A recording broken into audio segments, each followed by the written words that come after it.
So at the end of last season of Brooklyn Nine-Nine, we saw Captain Holt leaving. Who do you think is going to be the new captain? You know, I'm pitching people. You know what I mean? I'm like, I'm literally like, you know, I got a cousin who's a good pilot, who's a good captain, and they're like, okay, Terry, stop it. And you know, but it's weird because it's like I tell everybody that there is no show without Andre Brown. So you know he's got to come back. But how are we going to get him back? This is crazy. And that's the fun part. They spent a whole off season trying to figure out how they're going to bring him back and and how we get rid of this new captain who's going to come in here. So I think the world will be pleasantly surprised with whoever they pick. It's got to be a real biggie. It's got to be a doozy. Oh yeah. Do you think it will be a doozy? I think it's going to be huge, or it's got to go so small that everybody goes, "What in the world?" And I really wanted to ask you if you'll see Jefford's brother-in-law Zeke come back, because he's always great fun. Yes, he is awesome. He puts me in my place, and it really goes to show that, you know, it humanized Terry, because a lot of people see big people as not having feeling, or not ever feeling jealous or being insecure about anything. And I love the fact that they brought in Zeke to really, you know, widen out my character and open it up, because you go, oh, he is human.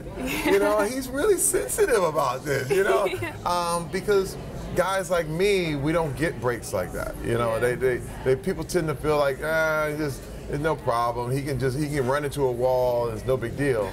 But it just shows that we all have emotions, and we all are insecure about something. Yeah. And that's probably the fact why we started lifting weights in the first place.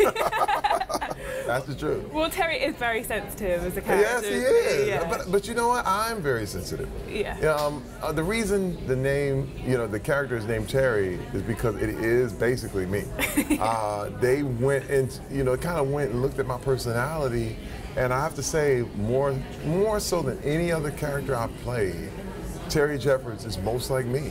I've never had anything that was, it's really weird because I go to work, it doesn't even feel like I'm at work. It feels like I'm just changing clothes, you know what I mean? And I get out there and I get to be myself, but I say lines, you know? It's so cool. Yeah.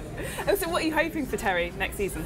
You know, the fact that he's going to have another baby really could change some things, you know? I'm hoping that we go and see a little more of his family dynamic and see how that works. And see what makes him faithful, what makes him, you know, scared of you know, losing his family, what happens there. Also, you know, the Zeke thing, and but I also want to see how this affects everyone else in the precinct. You know what I mean? Because maybe, you know, Gina has to babysit. And she does not like the kid, you know, and for some reason she has to be involved there. You know, I don't know. I'm pitching stories. We'll see what happens. I wouldn't trust her. I know, exactly, and that's when you paint yourself into a corner again. And the writers will do something that surprises everybody. I mean, I couldn't believe when Gina and Boyle hooked up. Yeah. Everyone was like, what? And now their parents are married. What? It actually went through with that. The good thing about the show is that they make turns that you can't come back from. You know what I mean? And it makes you keep watching.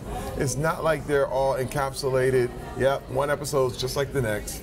It's never like that. It's always something that changes the whole show. Every episode. And I mean, even the fact that Jake and Amy have let all the secrets out the bag and become a couple, so to speak. Like the kiss at the end, I was like, now what do we do? It makes it so much fun. Absolutely. And it must be fun being on a show with such a badass theme tune as well. Oh yeah, the theme song. It's Quentin Tarantino's theme song. You know what I mean? It's one of those, and it's classic. It's like T.J. Hooker. It's like Magnum P.I. It's like when you hear the horns, da-da-da-da-da. It's so funny. We'll do, when we are doing our scenes on screen, when we finish the scene, we all go da-da-da-da-da. And when we have a slow moment, we all go da-da-da-da-da. Amazing. I love that. It's so funny. It's funny.